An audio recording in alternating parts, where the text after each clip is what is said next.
All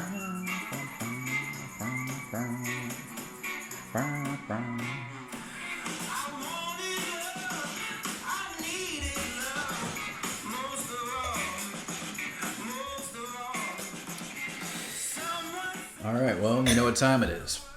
This is Diving Into Podcast. On this week's episode, we have coronavirus yet again. We're sitting here looking at New York announces public schools will be closed until September. 5G, the next thing trending in the conspiracy theory section.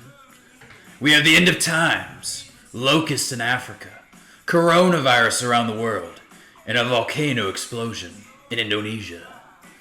We're also going to talk a little bit today about our Facebook interactions. Thank you for all those interacting. We appreciate it. That's pretty good shit. What do y'all think?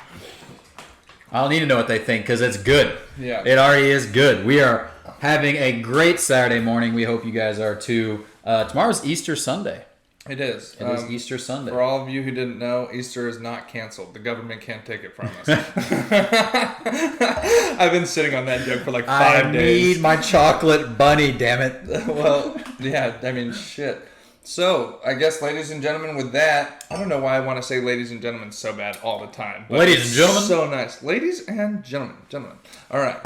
So, we have a lot of great stuff for you this week. A lot more interactive visually, the podcast. Yes. So, as we jump into... we're going to do global and U.S. stats and kind of discuss some things current affairs-wise before we hop into a pretty good topic Alec brought up. Basically, the irony between how well the stock market did this last week and how unemployment claims are skyrocketing. It is. I mean, it's reaching unprecedented levels, and I think, you can talk about how 17 million good the as of economy yesterday. It's 17 million as of yesterday. It's insane. Yeah, it's like, insane. oh, it's the greenest week since 1938. Sweet. Who the hell cares? Who cares? 2 weeks ago, it was the worst week since 1928. So, I mean, it's all like, whatever. All right, without further ado, we're going to hop into our Look at news that. break scene. Before Matzel has just been reading it one by one, and now we got it on the screen for you today. We sure do, ladies and gentlemen. So here we'll hop on over to global. Wow. This Zoom, we basically fit the screen as far as we can for you guys. If you're blind and can't see this, sorry about you. But honestly, though, if there were some people who had some criticisms about the visuals of this, let us know because we'd love to know what things we need to focus on. Yes. Basically, this is as zoomed as we can go. Oh, we're going to do it again. At 100. Yep. But we could download an app where you pull it up and it kind of looks like a console window and you can just magnify a specific thing. So let us know. But without further ado, let's hit these numbers. 1.7 million cases overall, cases confirmed in the world.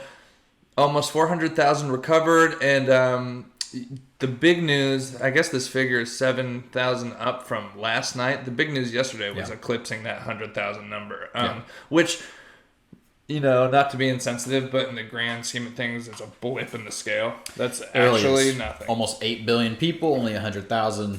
It's kind of just the news is kind of making it bad, but, not obviously to be if you have insensitive, folks. But, if you have somebody that has it, obviously we're praying for y'all.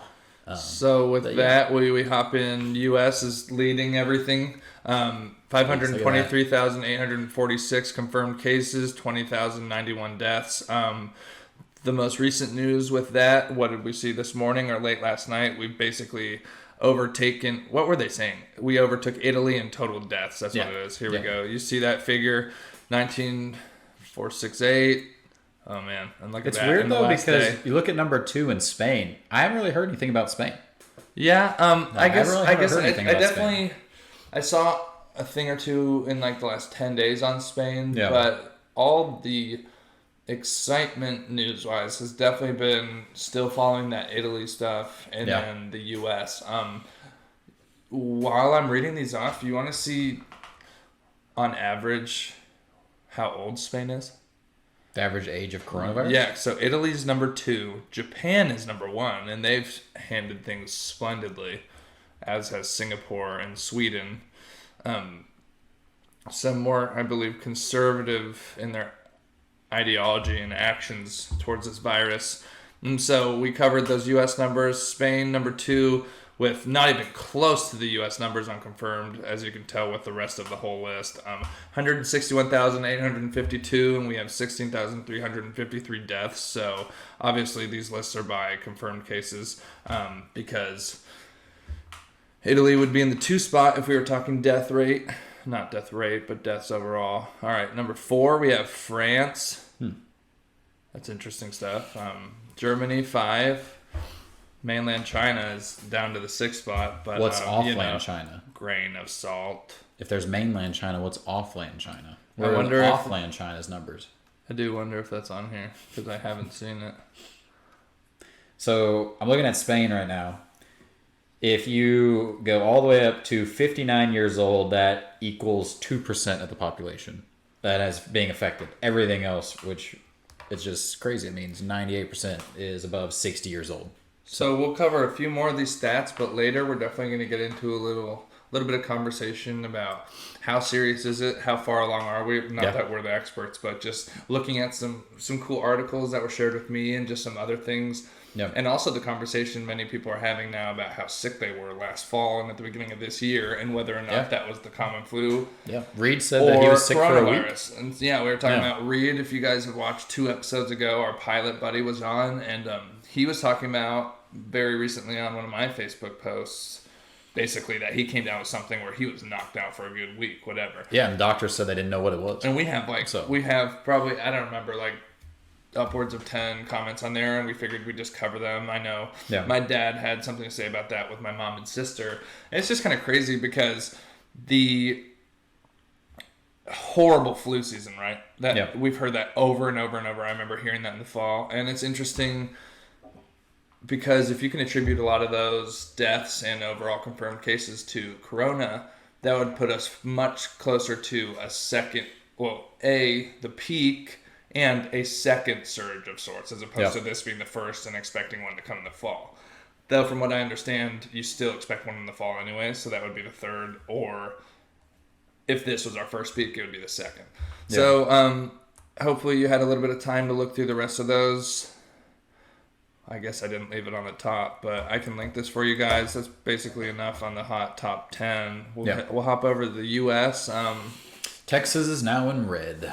Yeah, what's been interesting is that yesterday when I posted my coronavirus update on my media Facebook page, once again, new cases are down.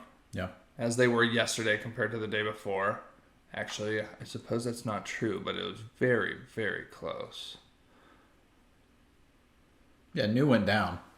The day before that, it went up from 2 days previous, but... And so basically what we're hitting on here is that slow and the exponential growth.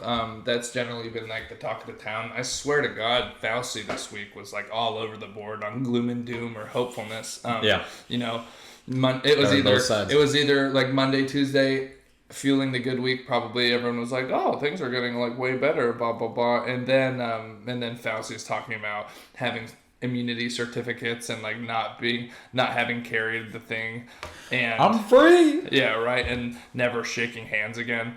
So, are we gonna go to where you do a foot bump? Is it kind of a little hacky sack kick? Yo, what's up, bro? Some Neymar celebration stuff. Seriously though. All right, so overall, just over 500,000 cases confirmed, 523,846, 20,000 total deaths, as we hit on before. If we were going to look at the map and just talk about what catches our eye, New York, bad. Rhode Island, then you get into the Texas, Georgia, Florida, California, Washington, Illinois. Hotspots. Pennsylvania. Where the biggest cities are. Basically, That next Seattle, dark shade Chicago. of red, and Michigan, actually. Yeah. Detroit. Louisiana. And so, hop into those numbers. You can see them right here. Hopefully, we'll be better about saying things out loud for everybody as we get this on the Apple Podcasts app and everything like that. But also, you guys would love watching this on YouTube, so definitely check out our channel. So, New York, 181,000 confirmed cases, 8,627 deaths. Up 740. Yikes, dude. And so what's interesting about that is a lot of what fueled the positivity this week is some success found in New York. Yeah. But then Tuesday, that was Monday, then Tuesday, Wednesday, kind of the rest of the week was up and down. But the interesting part is that I read some things, and I'll share these. We'll get better with sharing our links and stuff. And actually, I'd like to just start sharing our scripts. I think that'd be fun for people to be able to look through and read what we were looking at. Even perhaps see our spelling errors as we go live. Yeah. And so basically that thing I was reading was about how the inconsistencies in confirmed cases and death counts just are affecting everything, but also how New York has a lot of people dying at home, apparently. Yeah. At-home deaths that aren't exactly people who could have gotten tested or, for whatever reason they... So, like, that link I sent you, I saw a thread this morning, and we'll try to share that, like he was saying, on Twitter, where a doctor in New York was talking about how, most of the time, if you think you have corona symptoms, just assume you have corona. If you're not having trouble breathing, they don't have enough test kits out. They're still working on it, so they're going to switch it back to where, they have... the capacity to fill these hospitals or not overfill the hospitals. So if you think you have corona, just stay home, because unless it's getting to the point where you can't breathe, it's most likely better for you to stay home. You're not going to get more sick. And I was just reading in that same line of thinking, I was just reading something where, oh shit, it was the thread you sent me on Twitter. That guy was saying, not everybody, generally everybody is supposed to be tested, but they just don't have the capacity, and they're proceeding as if everybody with those symptoms has it. And because why wouldn't they? Another thing is the news is like, the media is saying that like you're getting sent home from the hospital. Well, most of the time, if you go to the hospital, if it's not serious, they're sending you home anyways. So it's really no different than daily life. It's just now we're doing with this pandemic. So it's like one person with a loud voice on Twitter with a lot of followers says, "Oh, I was sent home. I think I have corona." Okay, but if you think if you're not dying, if you're not breathing so terribly that you can't breathe without a respirator, like, you're fine at home. Why would you want to go sit in a hospital? Yeah. Why? Like, I wouldn't want to go sit in a hospital. If they told me, yes, you have coronavirus, it's very mild, you're not going to have any breathing issues, you're just going to cough and have fever. Okay, then I'm just going to go stay home. If it gets to the point to where I need to go to the hospital, that's a different story. Yeah. Like, it's like, don't overreact with that. It's interesting because, like, a lot of people get pissed at us, and I'm sure some people get upset with us talking about and considering maybe how non-lethal this virus is and how it hasn't, I wouldn't say met expectations, but I think our expectations were very grand for this. And one of my buddies, the one I keep telling you I really want to have on, Ryan Williams. You need to join. If you're listening to this, we're trying to get you on here, buddy. I just need to send him the message and set it up. But he's adamantly about the numbers when you look at anything outside of pre-existing ailments and people over 70, it's like a joke of a death rate. It's a joke of really anything non-recovery. It is. Now, granted, you should still act intelligently, and you should still do, the whole, when they have like the matches lighting on fire in a line and one falls out and they can't catch the other. That's more important for our old people, and I mean, that's important. That's important stuff. But I think it's funny when people on social media and stuff get really upset and they post these statuses and stuff and they're like, you're killing something, blah, blah, blah. It's like, it's not that serious. No. I think it's coming to my attention that it's really, really not that serious. And I'm not saying the thing overall. I'm not trying to get clipped on the fucking YouTube and people trying to make this guy said. No, I'm just saying, let's take care of our 60, 55 age plus demographic.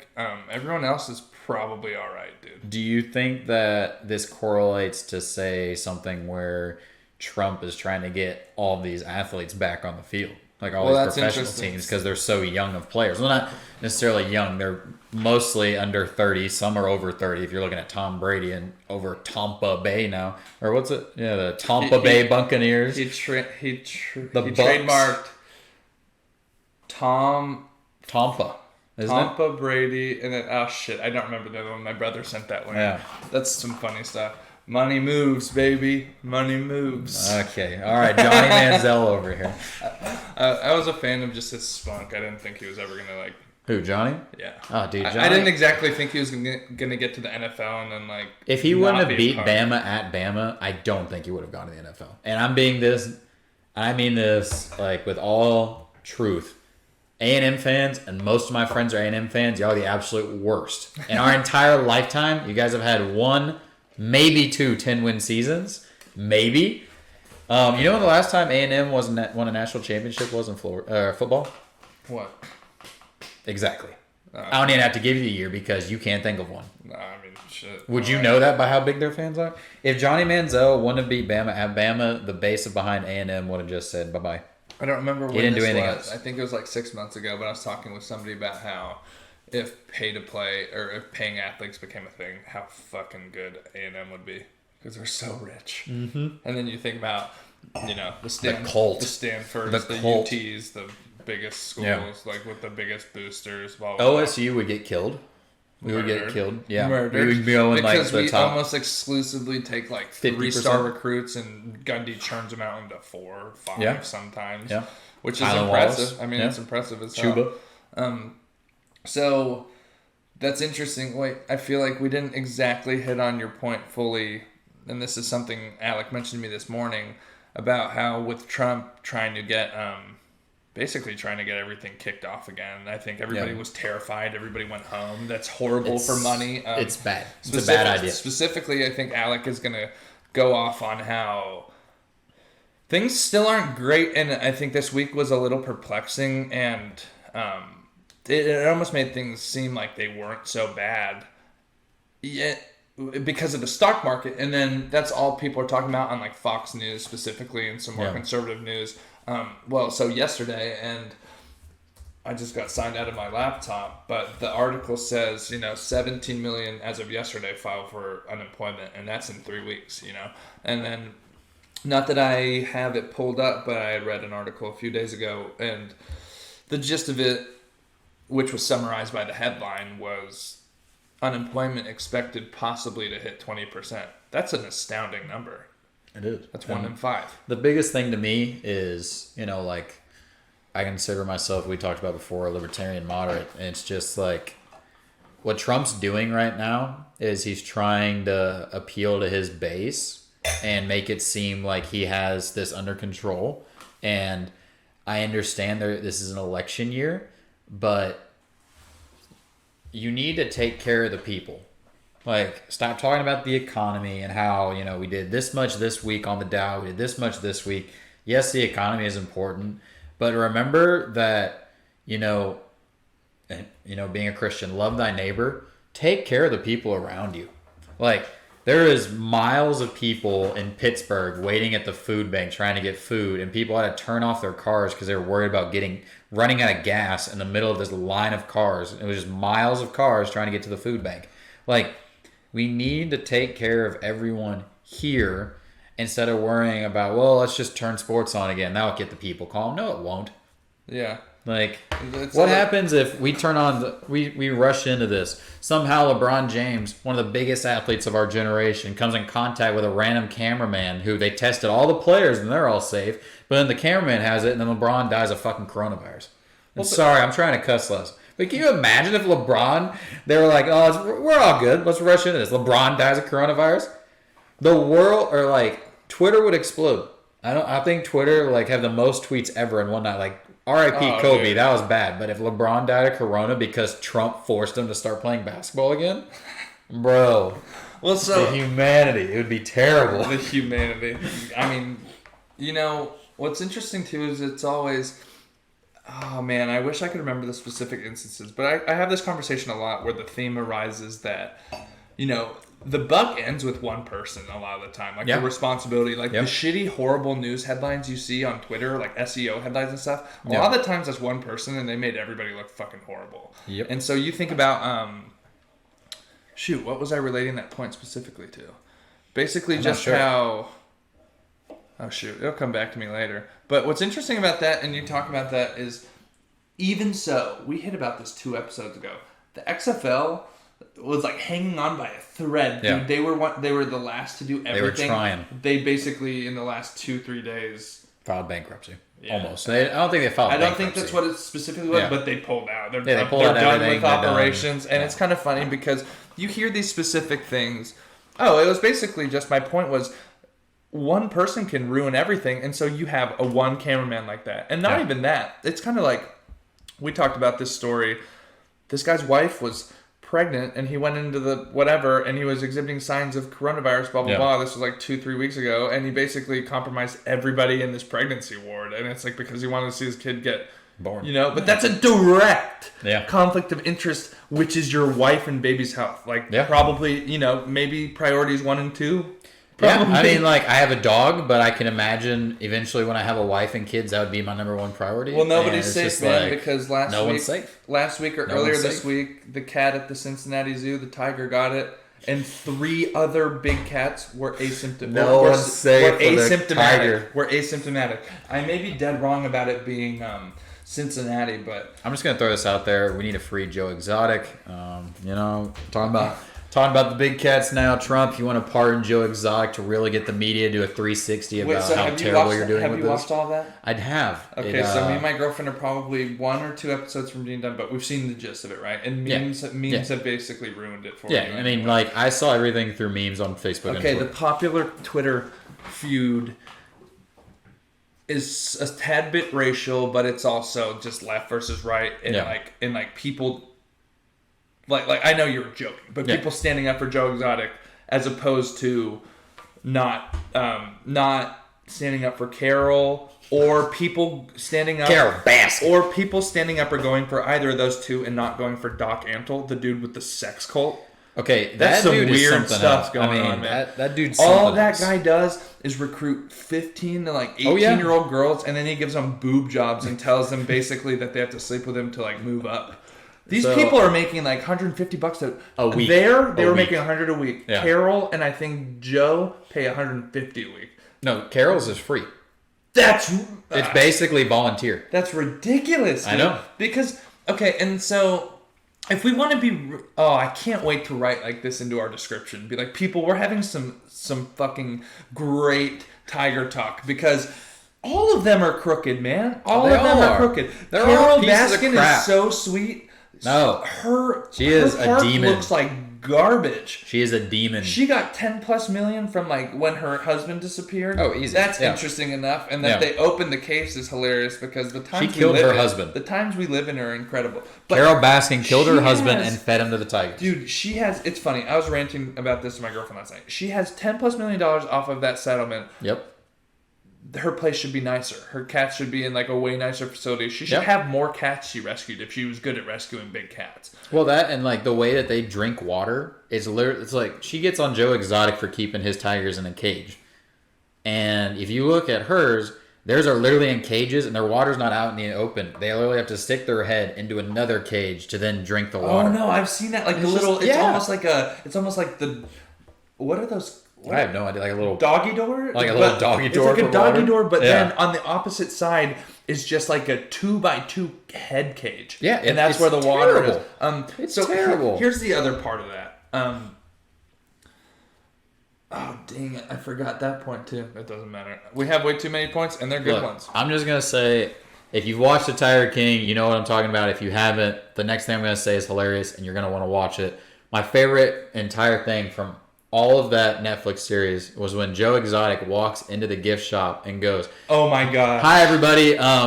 So we just had somebody get their arm bitten off by a tiger. So if you guys want your money back or you guys want to come back again, just let me know." And everybody's just dead silent. He didn't offer money back. He said, "If you want to come back another day or you want a discount," there was no full refund, and that was mind blowing to me because I was like, what a businessman. What a business. Seriously, though, that is like some insane stuff. Because you remember, did you ever sell fundraising stuff for like school sports? Oh, yeah. And they always told you it's about how you package the sale. Yep. You give them the option or not. And it's incredible, really, because my girlfriend was ranting about how he abuses animals. And even more so, she was ranting about how horrible he is to the people. And I was like, that's the thing. And he still convinces these people to do stuff for them.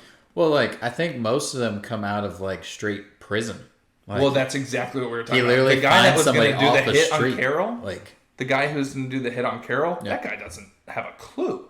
First, okay, so You're not to this episode yet. You said it's mostly been spoiled for you. I think that guy lied the entire time. I think so too. I think that guy lied. I think a lot of people lied in that though. Like I keep saying, back to that, everybody's arguing about who's the worst, blah blah blah. I think everybody in the show is so stupid.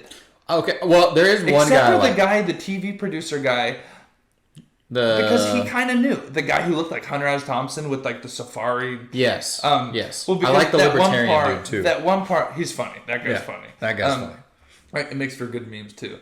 That producer guy, that point where Joe realizes that the producer owns all of the footage, all of that content. Burn it. What an idiot Joe is. Yeah. Who signs a contract where you're giving up all that stuff that you were recording yourself doing anyways? That would be like us finding a producer and signing up over everything we made content-wise because he knew where to put the cameras and how to allocate like talent. Well, if we move this a little bit over here, I own your network. BS. I think more people should do their own business. You know what I mean? Here was that last point about Carol Baskin.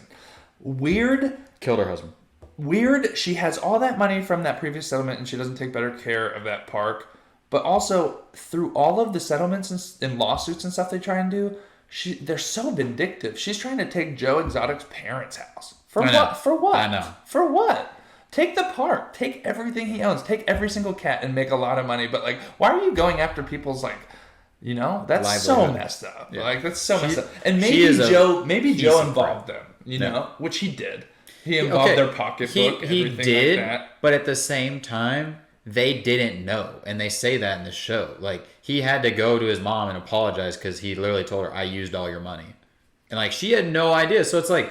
He made a GoFundMe, and she's literally on the GoFundMe with the video like, Carol, please don't do this. Oh, dude, that's so sad. It's so sad. Like, dude, if that was my grandma, good lord, that'd be terrible. And you think, gosh, dude, it is so sad. Or just the two husbands Joe had. Period. The older one. Have you seen what happened to the second one?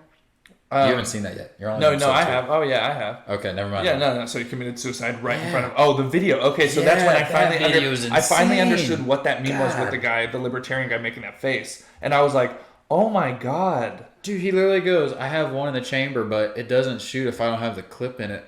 Okay. Oh, I did not hear that. I thought he killed himself on purpose. No, for those of you that are like, have never touched a gun, don't ever just pull the trigger, ever.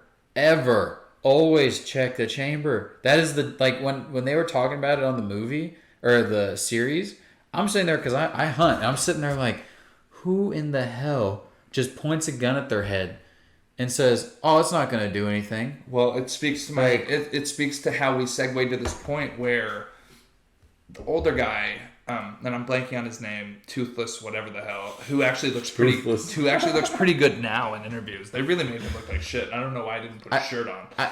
So I think they did that because they wanted to show him with all of his Joe Exotic tattoos. Because he has one here, he has one, the like WWE super belt. So the one who killed himself by accident, I guess, was Travis, right?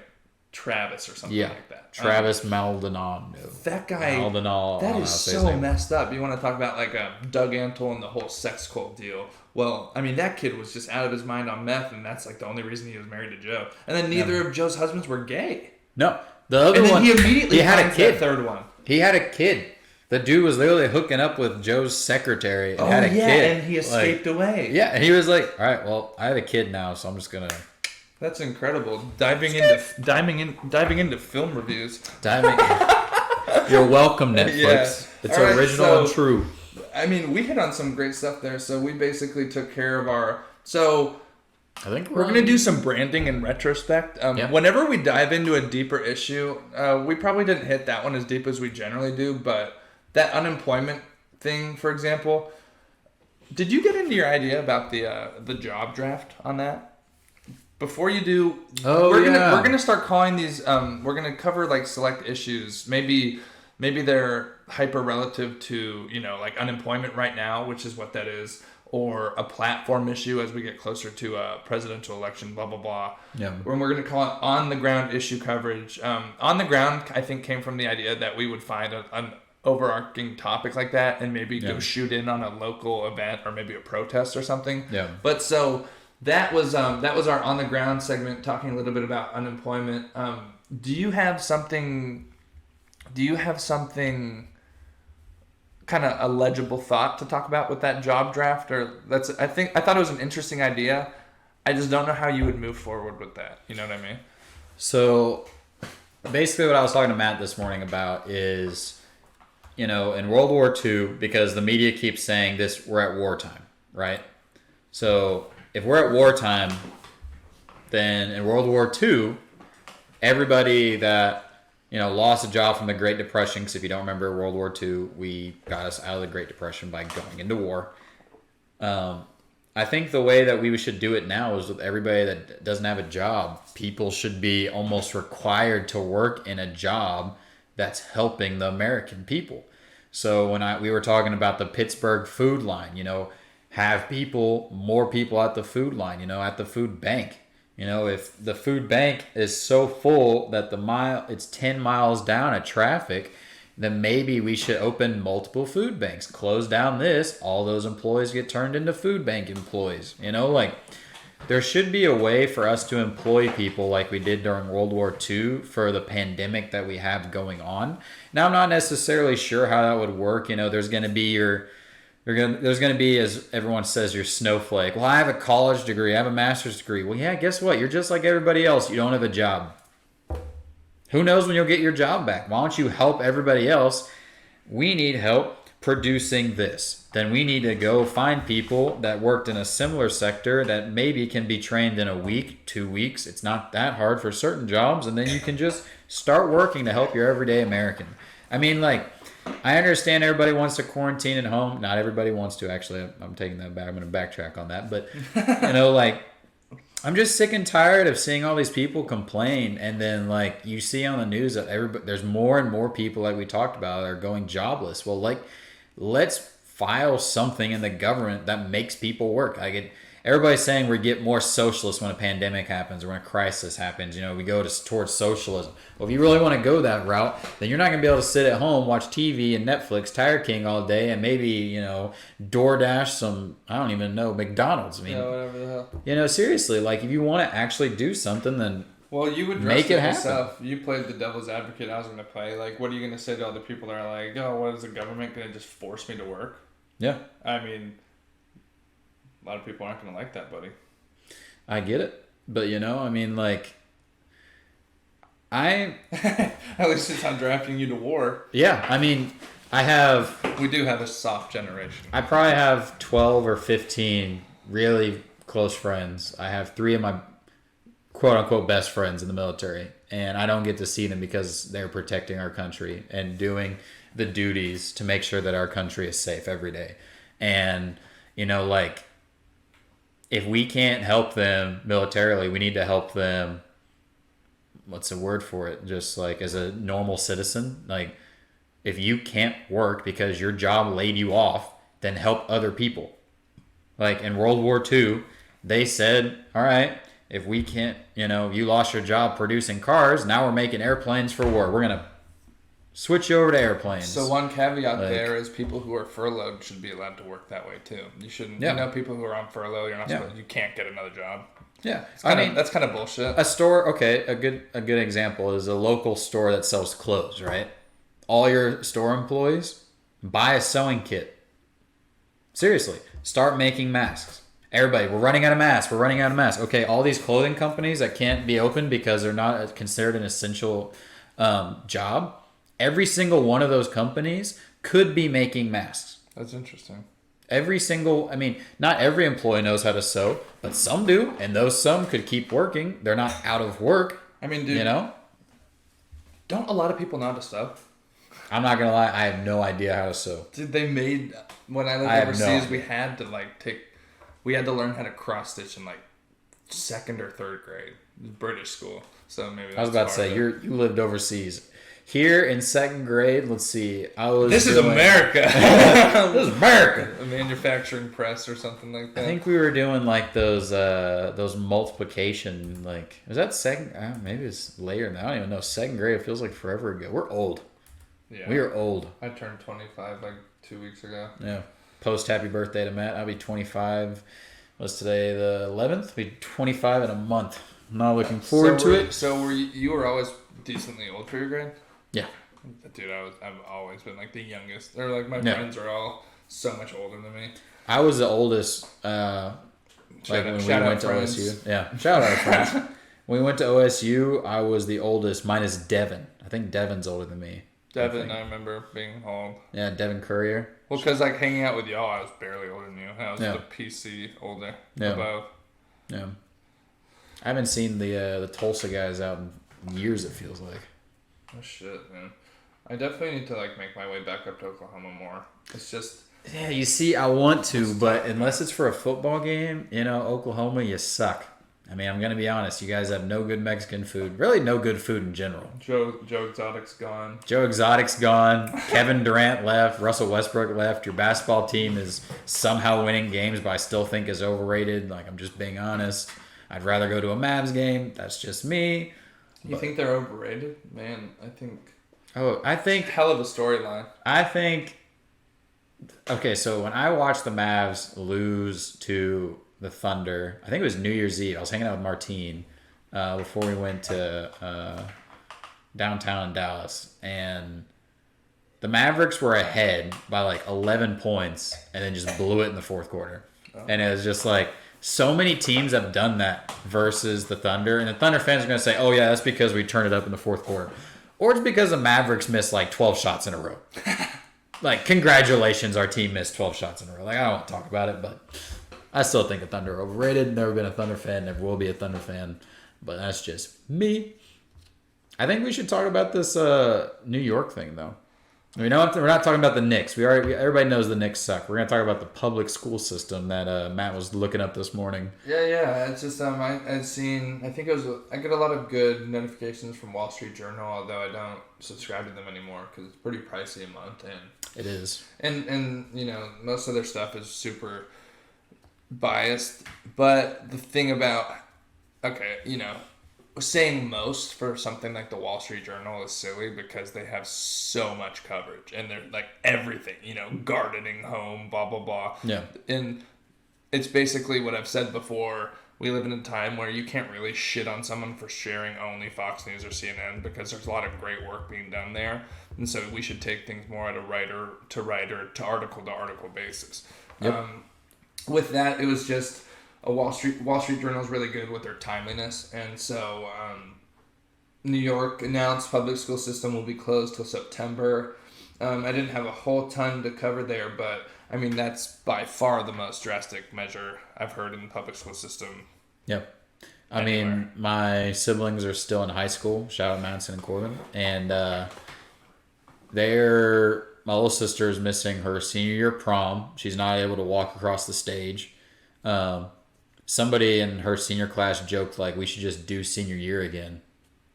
And I was like, I wouldn't want to do that because when I was a senior, the only thing I could think about was get me the hell out of here. I want to be in college.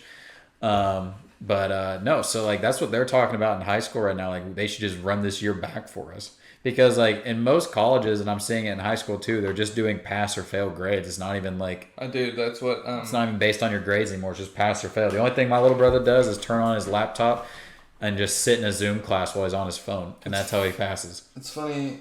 Do you remember Tyler Ogden? Did you know him? I knew Tyler Ogden. I was texting him the other day, and we were talking about how his sisters are home.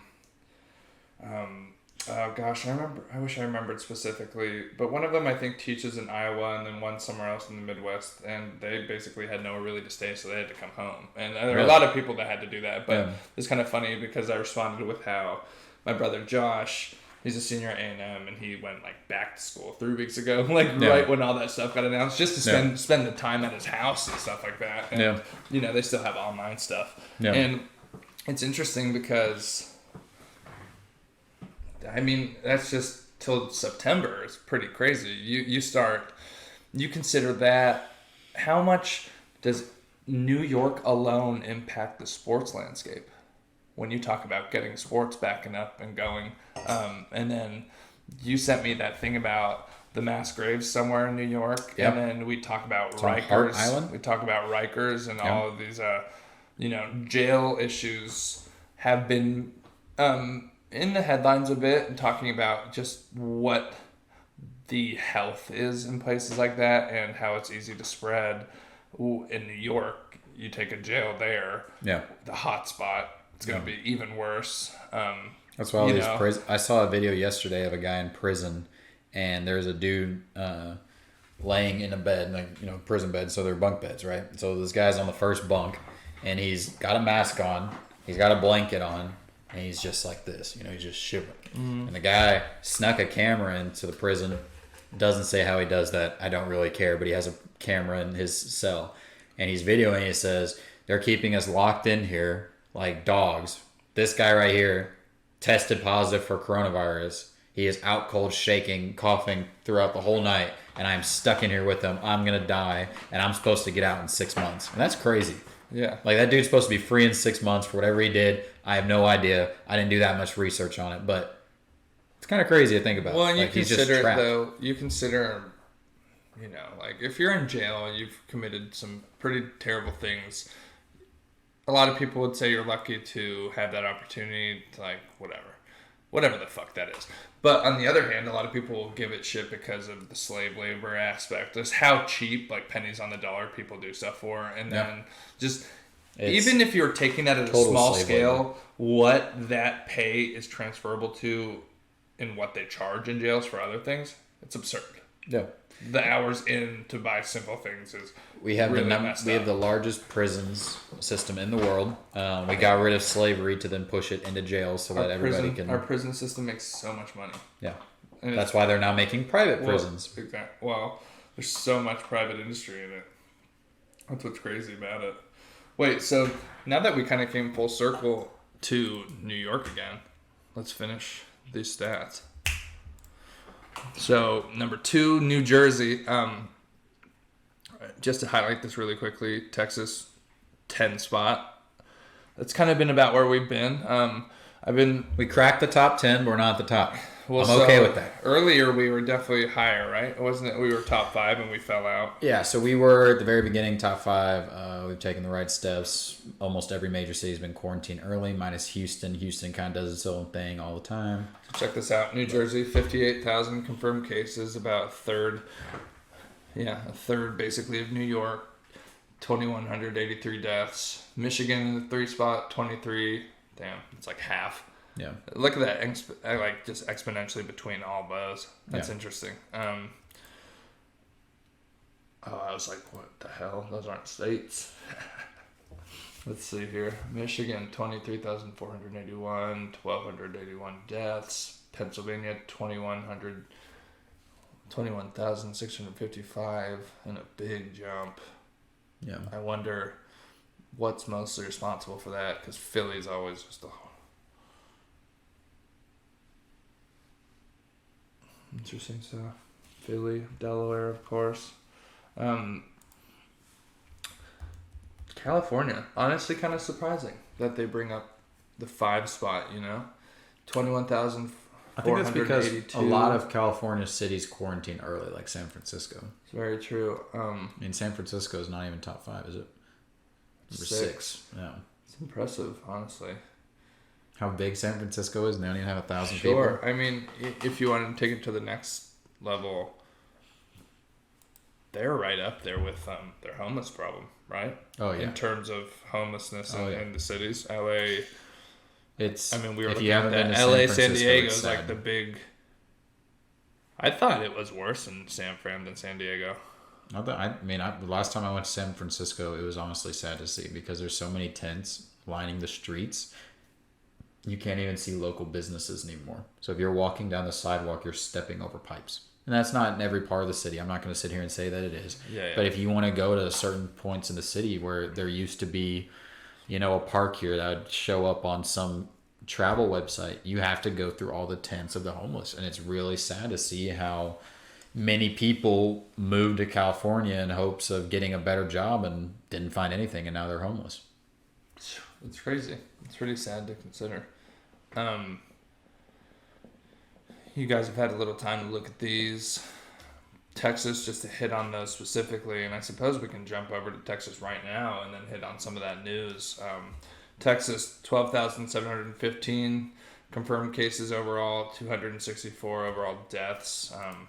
zoom in on that. Harris County, further down south, is taking the one spot. I was writing an article the last week or two, and I think that was the case as of like last weekend. I think that was even the case as of our last podcast episode. Yeah. But Harris County, 3,261 confirmed cases. Interesting that they don't have a death count. Probably means bad things, to be honest with you. Dallas, we have 1,644 confirmed cases, 27 deaths. The 3 spot, we have Tarrant County, 705, and then 25 deaths. And to keep things relevant, Denton, I think, is in what? Is that the 6th spot? 7th spot? Yeah. 7th spot. 454 confirmed cases and 10 deaths. Collin County is next in the 8th spot. 425 and 7. So, try and link this better in the future, but I follow a guy that I wrote for on a sports and politics website, and he does this thing where he Facebook posts about, he does like a little rating for the governors of each state and how they've been handling stuff and responding, and he's been continually putting Texas in like the worst category with Abbott, which is interesting considering that, well, I guess 10th most confirmed cases. Yeah. So it's interesting. With that, we can spin directly into our Facebook. So basically, Hey, look, there's Warren. Basically, we've been posting a shit ton All day, every day. on diving into politics, and I've been doing the same on my own media account. And there's been some great conversation. I guess I'll hit on this right now. As we move into Texas news, we just covered that.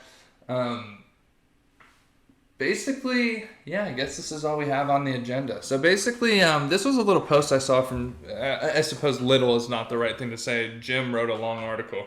Jim Schutz has been the city columnist for the Dallas Observer since like 1988 or some ridiculous stuff. Long time. Yeah, a long time. He's kind of an asshole, to be honest with you.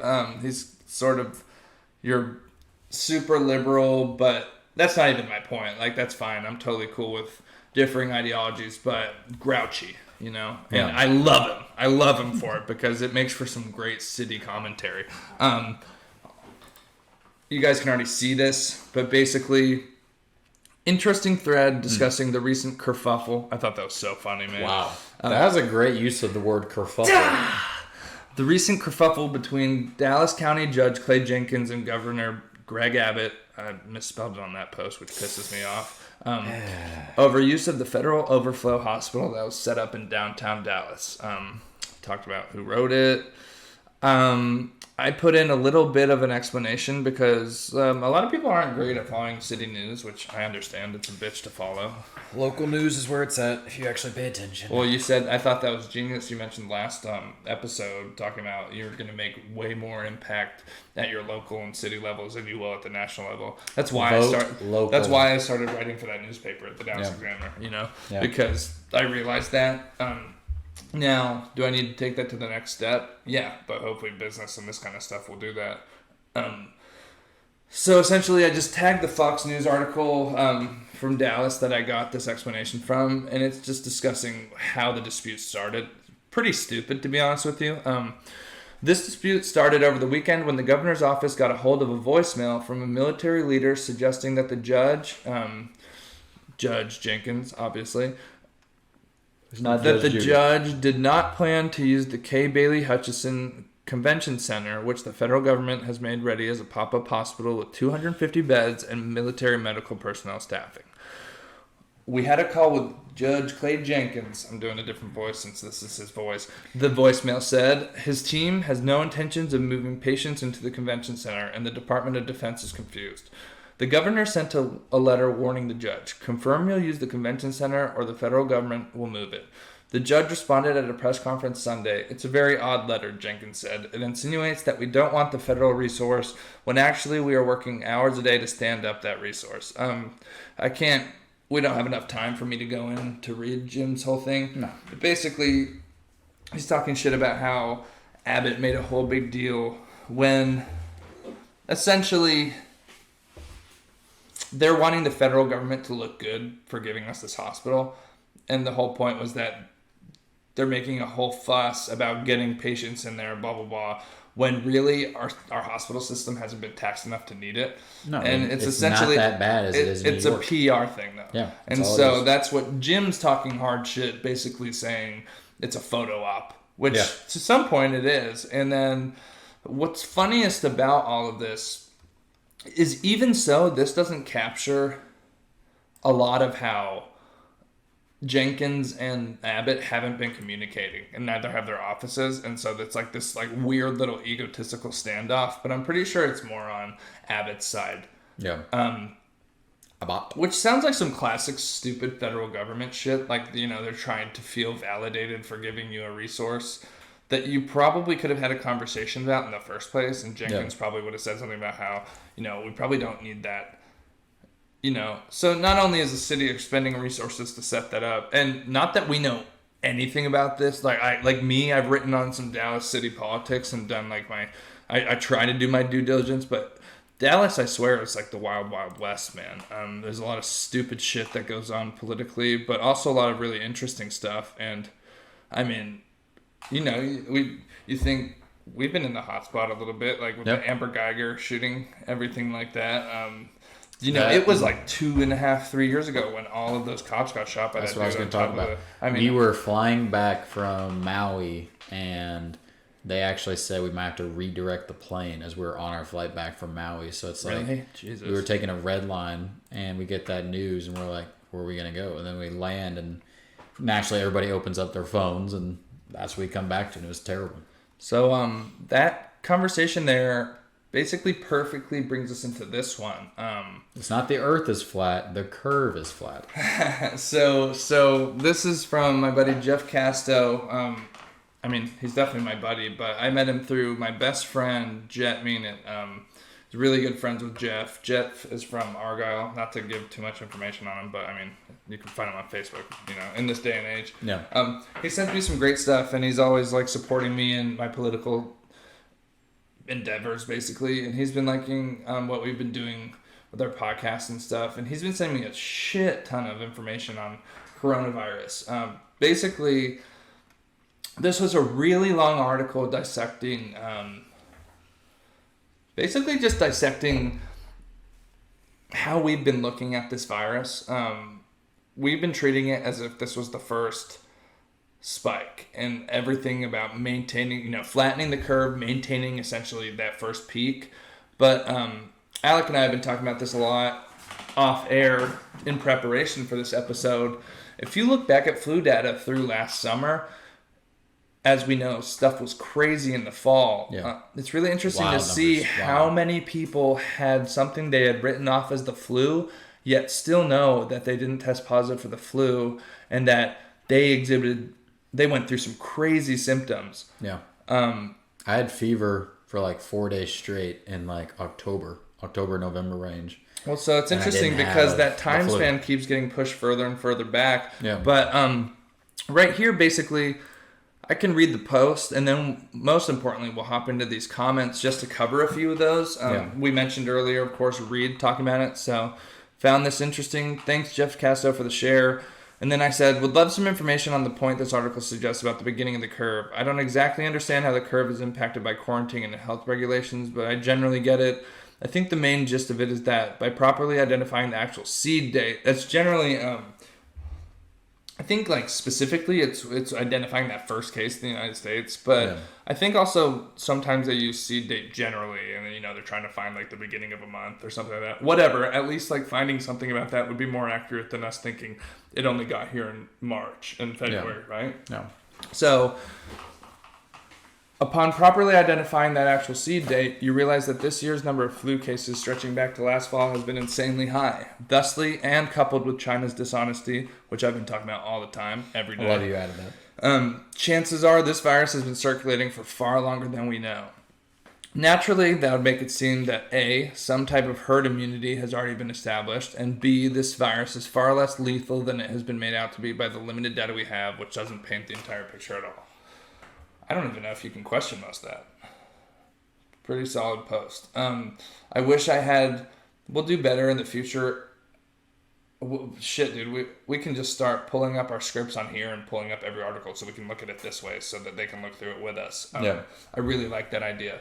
But I have it pulled up somewhere here on our script. Jeff actually sent me another message this morning.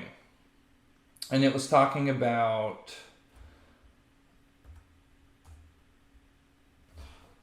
Which one are we looking at? That one about the LA stuff this morning. The link is fucked up. But basically, it was basically just an article from the Bay Area in LA talking about how... There were earlier signs of coronavirus. Earlier signs, and they hit on the March and February, which when people say that for their headline topic, and then they say March and February, it almost like is stupid to me at this point because we know that's when it started. Like we already know that's when it started. You know, Trump enacted the China travel ban in January, and so if you're talking about stuff that's early cases and you're not talking before January, like come on, you know, like we get it. So let's move past that. China was lying in like November. They've been lying this entire time. China was lying early. This entire time. And so with that, let's hop into these comments. There's some stuff from my dad and from Reed who was on here. So Allie Mason, I know her from high school. She thinks that she had it last January, blah, blah, blah. Pregnant, she was sicker than she'd ever been for 2 weeks. And that's like a common thing we've been hearing. 10 days to 2 weeks. Horrible cough, fever, was in the hospital and couldn't keep my heart rate stabilized, which is terrifying. And a lot of people are having heart issues, cardiac issues. Which goes into, I've had a meme or two and talked some crap on Facebook about how, it's funny, right? There's very... not set protocols for just counting deaths. And so there are a lot of things being written off as coronavirus that are just heart issues. Or type 2 diabetes. Or, a lot of things. I mean, most recent information, and we probably won't have time to cover this article, but it was another one Jeff sent me. It was talking about specifically what's going on in the coronavirus and how there are certain things that are coming out, defibrillators and just these breathing machines that aren't exactly addressing the issue because it's not that lungs aren't working and pumping, it's that oxygen levels are falling. And that's a whole thing with the red blood cells and the process with how hemoglobin and blah, blah, blah gets processed in the lungs. I'll link that because that's a great, it's such a good article. But granted, it oversimplifies things, and that article specifically is talking about the whole hydrochloroquine thing, which has been very massively politicized. And for some reason, everything keeps, like, when everybody keeps talking about this being the potential solution, from a lot of information and anecdotal stuff, that may be true. But on the other hand, there's some specific cardiac issues with mixing whatever that solution is, whatever the fish tank cleaner thing that people have been taking is. Silly geese. Bleach. So, moving past Allie's comment... This is my buddy Josh Kofile. He sends me some good stuff. He's a data nerd, so shout out to that. Reed said, I think I had it in January. Me and another pilot were dead for a week straight. I slept insane. 3 times a day for a couple hours, and the doctors didn't find anything wrong. Reed, I'm glad you're not dead. Yeah, he said, normally I'm sick for 2 to 3 days, then I'm back. He was out for 8 days. I never go to the doctor either, but on day 5 I couldn't take it anymore and had to go. Flu and strep came back negative, and the doctor didn't know. Then my dad chimed in, which is something, this is probably one of the first accounts I heard of something like that. Mom and Rach, my sister, both tested negative for flu earlier this year before COVID was a thing. Still, I would expect there to be a higher peak for flu-like deaths if COVID was around earlier. It's an interesting point. But what do I know? I don't think it's common for people to test negative for flu in other years. I know I've had that same experience in past years. That's interesting and a really good point that I'd forgotten to make. This is my buddy Meredith. She said, Oh, wow. Oh, Shout out shit. Meredith. Yeah, this is a great account. I'm not sure how far back the CDIG goes, and also don't want to push back too much on medical experts. She's extremely smart. Yes, we know you're not a medical professional, but we'll still take your opinion happily. Yep. That said, I'm 95% sure I had COVID-19 in early mid-February. She lives in England too, so worst sickness of my life, fever, dry cough, terrified I was getting pneumonia. She even got a flu shot. Her partner was sick too with a fever and dry cough, but much milder. At the time, the UK only had 7 reported cases. Interesting. Interesting. The reason I'm so sure it was COVID-19 is because in mid-March, I was sitting next to my coworker for about 8 hours while she was sneezing. The next day, she couldn't breathe, went to hospital, and was diagnosed with COVID-19. See, I'm going to assume that you had it. Going on a long shot here. I was sneezed on by a confirmed case, isolated with my partner, and never became ill, nor did my partner, meaning I wasn't asymptomatic unless we both were. Best explanation, I was immune because I had already had it, and God knows how many people I could have accidentally spread it to before we knew what we were dealing with. Funny enough, Jeff Casto, who's been sharing all this information with me, or a lot of stuff, he said the same thing about, I think it was like last November or December. Yeah. And he had to go on a plane trip. It happened right when he was having to go to his dad's funeral. And so he had to hop a jet to somewhere in Colorado. And he was saying, who knows how many people like I could have infected. Oh, that's the thing. Like, especially like going on a flight, like somebody like Reed. I mean, obviously he's in the cockpit. There's well, only one you other think pilot, about that like, though. You think about how many people have maybe felt bad and gone to work. Something less specific than him. Something less specific than him having to go to his dad's funeral. And this was last fall. We live in a society where the generation above us, the boomers, where it's just a work mentality. You just live and you work. And then you die, and then you don't work. That's all you do. You just work. We should live in a generation, if you're sick, stay the fuck home. Dude, that's one thing I'm sorry for cussing, but stay the fuck home. Yeah. Stop trying to, we'll figure it out. But stop trying to infect people with who knows. I was telling you, last week's podcast, when that dude coughed in Walmart, or sneezed in Walmart, and I walked all the way around. That's what I was doing this weekend in Kroger. I'm sitting there eyeing everybody. It's walking around me. If you need groceries, Amazon it. I don't want to be around you. I don't want to be around you. Stay home if you're sick. It's just interesting, isn't it? Because I don't know about you, but in my life, I really prioritize work-life balance. I prioritize health over work. Yeah, sure. Mental, physical health over work. I think that's probably part of it for me. Mental, yeah. I have to be doing some other shit. I don't know. For sure. It'd be crazy to, great opportunity to shout out our medical professionals right now. A lot of these people are working so far overtime and not getting paid for it. Yeah. And at some point, I think that satisfies an inner desire, and that's awesome. Thank you for doing that, and thank you for being inspired by those kind of things. You know what I mean? Yeah. Not to hit too deeply on this, but this goes really well with the conversation as well. I posted this earlier this morning. I said, sometimes I don't even know if the World Health Organization is operating in good faith. Alec and I saw reports of this out of China at least 3 weeks ago, and it might have been a month ago, maybe even 5 weeks.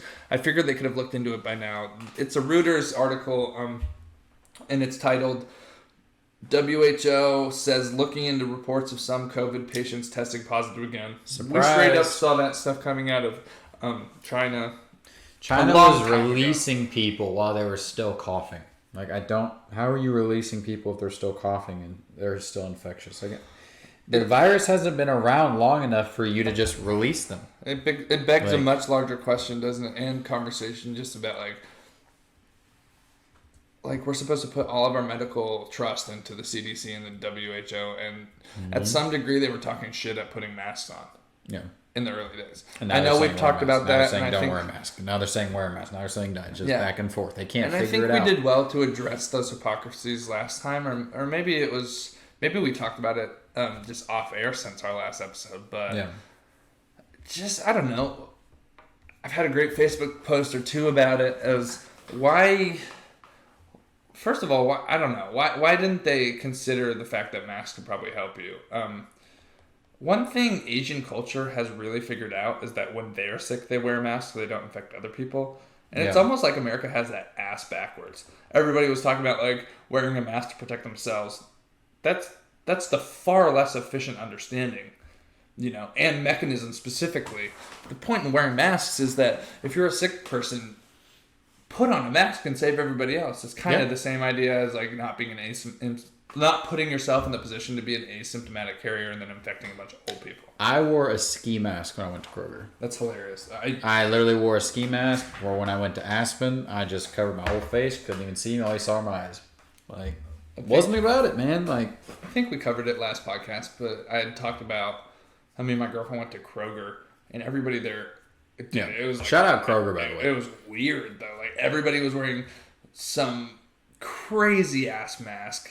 Everybody was awkward and wouldn't look you in the eye and was trying to, like, stay away. Did you see the guy on Twitter with the pool noodles on his head? Yeah. Oh my God. That was great. That's so funny. That was great. 6 feet. Stay 6 feet away from me. Did you see the whole thread that was on Facebook? Mm-mm. There was I only saw the meme on Twitter. So I saw that originally as part of like a 15 or 16 picture post of people wearing ridiculous shit. There was a chick in full scuba gear. Okay.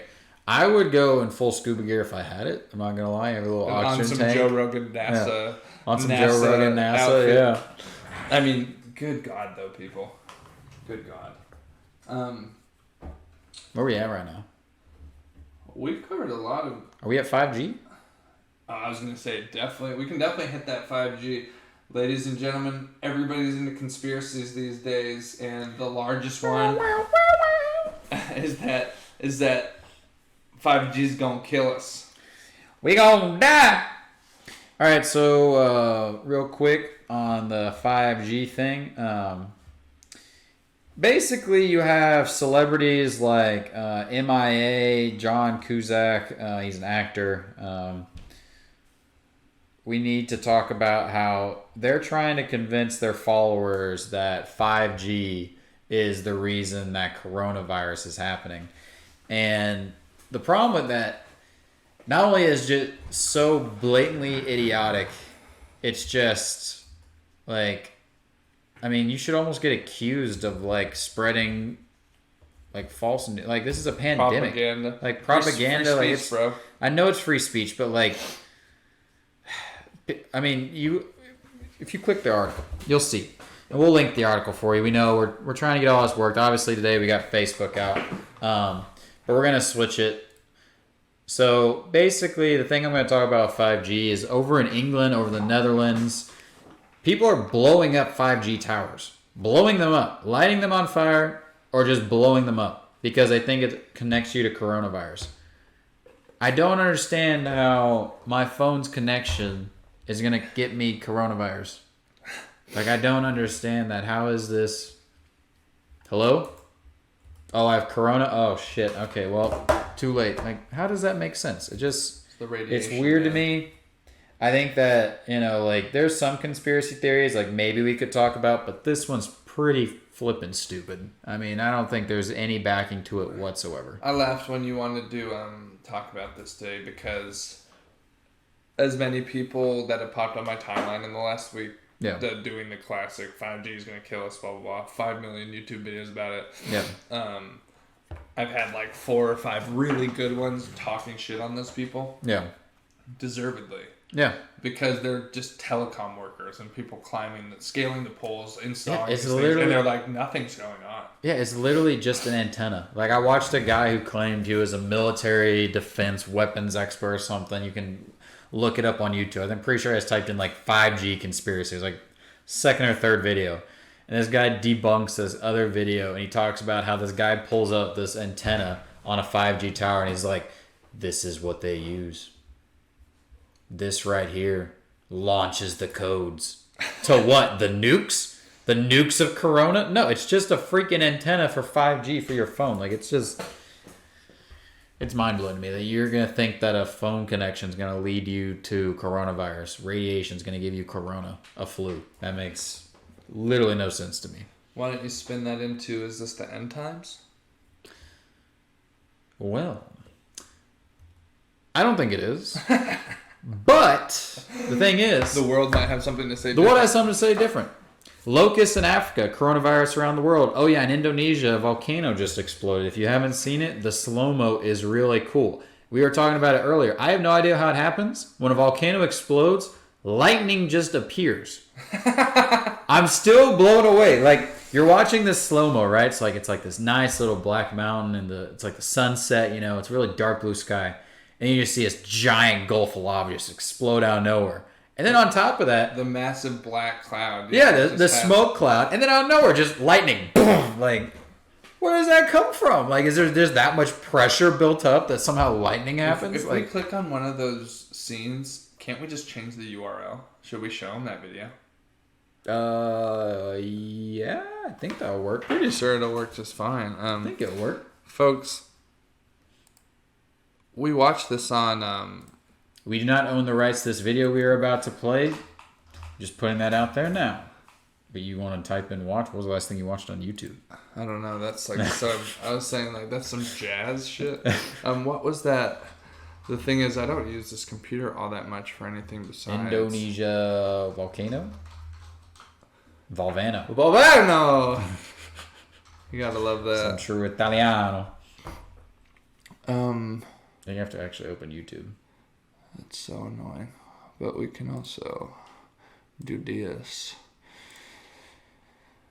And let's see if we can find that one specifically we watched. It doesn't really matter, but it was pretty good. This one probably looks most clear. So yeah, you're seeing it. Look at the lightning. Like how? Where does it come from? So, It's just there. So this just has to do. It must have to do with just. It's just there. Science is hard. This is why I do marketing. This is just. You know what? Colin can probably come on here. My girlfriend's brother, he's a petroleum geology major from Yeah. from He OU. probably know. Yeah, he would know this for sure. Colin, we're gonna have you come on and talk about look at that lightning video. inside of the fumes of a volcanic eruption because it's gorgeous. But Look how so fast the lava's going down too. It's just. So no, it's not the end of the world. But with the has media, to be something it's going just, on with the change of gas to solid or something. with this, the lightning. Gotta be something there. Because I just want to see the aftermath in the daylight. Like, is it still like flowing, or is it like already like a new mountain? Like, how does this work? you know, it's funny. My dad's side of the family, a lot of it is from Guatemala, and there's like an infamous volcano eruption that happened, I think, in the late '90s, Really? and this ash just all over the city. Guatemala City isn't a small city, really, either. It's in a basin. You said Guatemala City, like Mexico City, but Guatemala City. Yeah, Okay. yeah, exactly. Just making sure I heard right. I mean, that's crazy, man. Yeah. And then you made that point this morning how when that exploded, how fast that lava had worked down. Because Yeah. So I wonder how big that is. the reason it went down so fast. Well, it probably has no correlation, but I think this is another cool stat from this volcano exploding. The loudest sound ever recorded was this exact volcano exploding in 1893. And the one that exploded yesterday was the new loudest sound ever recorded. So the same volcano is now the loudest thing ever recorded back-to-back times. So I'm wondering what's going to happen when it explodes a third time. Like, maybe that's the end of the world. Maybe 2012 it was supposed to be 2022 or something. Like, Want to know what that made me think of? Made me think of how I was at the OU game where Samaj P. Ryan broke the Big 12 rushing record against like Kansas. And then Okay. the very next day, I don't remember who was at Wisconsin. Yeah. They broke the record. Like, and it had yeah. it hadn't been broken so long. Yep. And just that, like, something Taylor, isn't it? Wisconsin? I'm sorry, but is it something Taylor? Jesus, why am I blanking on this? I Because can't think of it. me and Colin were talking about it. I think it's something Taylor. Let's say P. Ryan breaks rushing record. Survey says. And then what was that name you mentioned? I think it's something Taylor. Nick Taylor? Fred Taylor. Something. Jonathan Taylor. Jonathan I was Taylor. right in Wisconsin now. Good shit. I knew it was something Taylor. Because when you said that, I was like, they had a running back with the last name. Samanje. Where do you go? Did he go to the Redskins?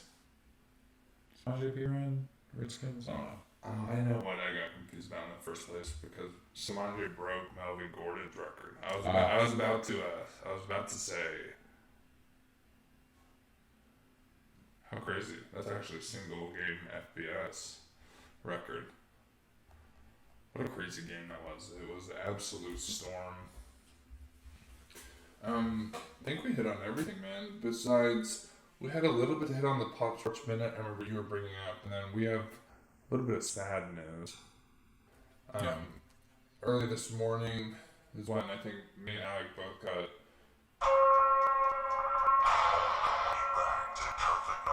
I was going to say, what in the world is that? It scared the absolute shit out of me. You can see where. You know what's terrifying? I don't have any voice activation or anything. Yikes. Nice. Now that's over. Casper. We're ending with. So, NHL, the Edmonton Oilers player Colby Cave dies at 25 after suffering a brain bleed. He was placed into a medically induced coma after being airlifted Tuesday to a Toronto hospital, where he underwent emergency surgery to remove a colloid cyst. So is it like a brain aneurysm? Gosh, I don't know. Same kind of deal as a brain aneurysm? I feel like it is. It must have been. It doesn't seem to have much information right now, so they probably don't know much.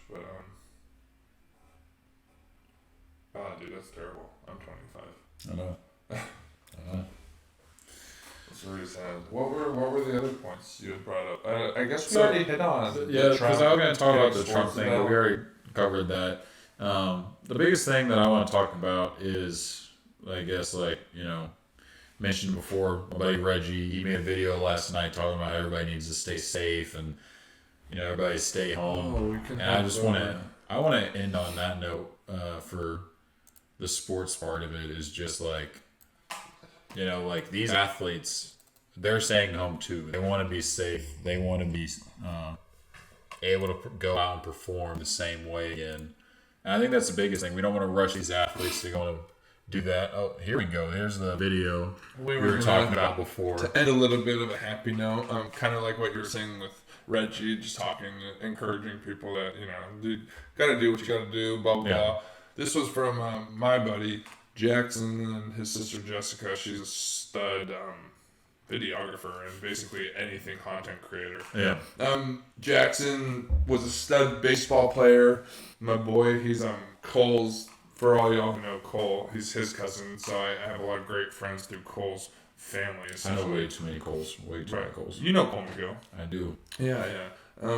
There's that faith Christian connection. Mm-hmm. But here, Cole Jackson, Field, basically ever since Jackson decided he didn't want to be a stud of baseball anymore, he switched to golf. Yeah, he found golf probably 2, 3, 4 years ago, and there's no reason he should be as good as he is, but he's a very hard worker, and then he's athletic as hell. Yeah. And this is a pretty fun video.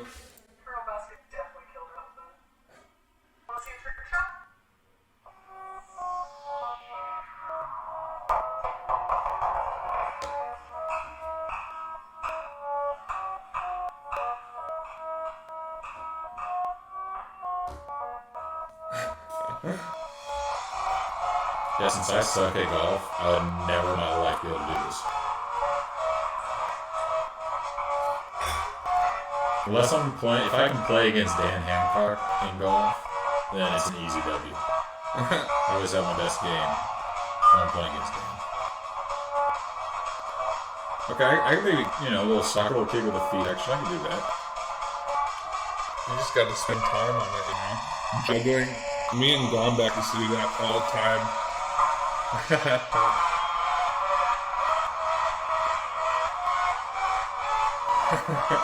I love that, man. There we go. I thought that was great. Shout out to Jessica and Jackson, right? Yeah, Jessica and Jackson. Okay. Nice. Good for you, man.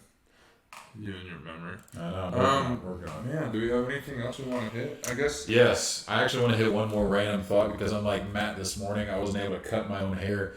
My barber, if you're watching this, I really need your help. I can't deal with this long hair anymore. I have so much of it tucked away under this hat. I had to extend my hat this morning. So that's the only thing I would like to say. We need the barbers back out on the streets. Shit. I have a buddy. He was on the sports one I was doing for an episode, and he's been, like the black community, they have running jokes on Twitter about like their barbers and blah blah, and that relationship, which is like, I'll say, totally different than the relationship for white people with their barbers generally. At least me, I have like none. But I've been laughing my ass off at his tweets, just talking about how much he misses his barber. Like last night, he was like, "There's no reason for me even to put my do rag on to go to bed." And I was laughing so hard, man, because I feel you. It's been like, I hate, super particular about my hair. So like I cut my own hair this morning, but I actually did a pretty good job. Yeah. It actually looks pretty good. But for me to actually get to that point, I'm not do taking that, this off. It is that's terrifying, dude.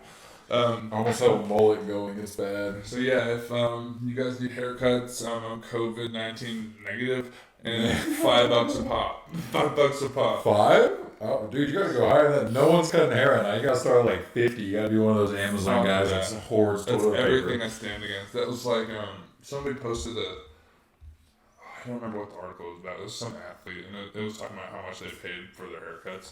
It's like, over my dead body, dude. I could be worth $5 billion, and if I'm paying more than $25 a haircut, shoot me, firing squad. I pay $40 for a haircut, but I let my hair grow out for like probably 2.5 months before I get a haircut again. I'd probably pay $50 for a haircut. Yeah. Actually, no. $40 is 40 is alright. 40 is okay. 50 is twice 25, and that's No, like... I mean 40 is with tip too. So I mean that's probably not that bad. Okay. Yeah. So Okay. Yeah, I don't know. Eat their own. Like my buddy Cole, he loved this place in Las Colinas. It was so nice, and they'd give you like free whiskey. I went a time. I think I went once because he gave me some sweet like coupons, and I was like, okay, fine. But honestly, some of that is I don't really want to go sit down and spend a lot of time somewhere. That's just how I am. Like anxious minded. Like I'm trying to split. I'm trying to go home. Blah blah blah. All right, basically, we're done. I'm going to wrap up. We're going to hit on a quick, see what's trending on Twitter. We already hit on how the U.S. overtook Italy on highest death toll in the world. Obviously, if you've been paying attention. you don't live under a rock is what he's saying. Exactly. The only other interesting things I really see are, there's been a lot of talk about Andrew Cuomo lately. He's been doing a decent job up there in New York. I posted something funny, I think, last night. Oh, is that the Michigan State? Oh, yeah, it is. Michigan State runs back. One of the wildest finishes you'll ever see. Michigan State, 2015. Hey, Zach Postma, if you're watching this, remember when Michigan muffed the punt and lost to Michigan State as a ranked opponent? Oh, it's pretty crazy, man. Almost as bad as when OSU ran it back versus OU. Almost as bad. God, dude, that was... I still think that was Bob Stoops' worst decision he ever made his coaching tenure. That was an insane play, man. Besides that, I just passed something I wanted to read, but... Well, the last thing I'm going to end on is Tiger Woods winning his 2005 Masters. I saw some videos for that this week because that was apparently supposed to be, I guess, this weekend. So we missed that. Yeah, this week was Masters week, and so it's sad. I know a lot of people aren't golf fans, but we are, and more and more, kind of like as we've discussed, the New York public school system relating to sports. They're closed till September. What does that mean for other sports? Also, how much impact, I wonder, do the big teams and cities have on the overall leagues? New York, you figure, has a large impact on whether things are going to get back to full swing, especially with the even though their team sucks. Blah, blah, blah. All their teams suck. The Knicks, the Nets, the Mets. True. I mean, minus the Yankees, but no one likes the Yankees. So, Giants will be interesting to watch on football-wise. We'll see how they do in this draft, which is another interesting thing. Is it going to be a teledraft? Probably. I think it is. But they're still trying to find out the logistics because people probably don't want to go to owners' houses, and those owners probably don't want everybody at their house, which I wouldn't. So, what the fuck? Yeah. People are like asshole rich people. Whatever. I wouldn't want my whole staff or something at my house. No. Besides that, pretty solid episode. You guys will have to give us comments. Share with your friends and stuff. And I didn't even have my fidget spinner this entire time. I was feeling for it just now at the very end, and it was in my pocket. I was like, you actually brought your fidget spinner? No. That's funny. That's basically all I got. That's it. Good stuff. Thank you very much for listening and watching. We're gonna Stay safe. Yeah, we're gonna constantly be working to Up this Go production. Cowboys! Share more stuff. Go Yeah, Cowboys. share this with your favorite cowboy if you're watching it and somehow know a cowboy. And Keep hitting up the podcast. have a good one. See y'all later. I was gonna say something about the zebra.